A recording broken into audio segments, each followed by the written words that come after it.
Ayolning sovishi xavfli. Erkakniki emas. Chunki emotsional holatga ayol javob beradi.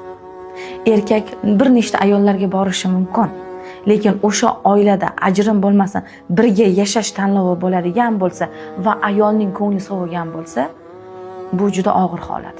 Chunki ayol jim bo'ladi, lekin hech qanday emotsiyani bermay qo'yadi. Faqat shunchaki farzandlari uchun yashaydi.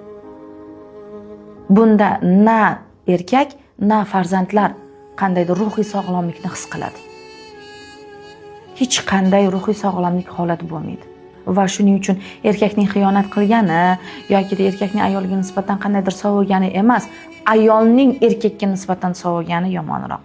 Shuning uchun erkaklarga doim aytiladigan gap, ozginagina e'tibor ayolni bir dunyo emotsiya berishiga sabab bo'ladi.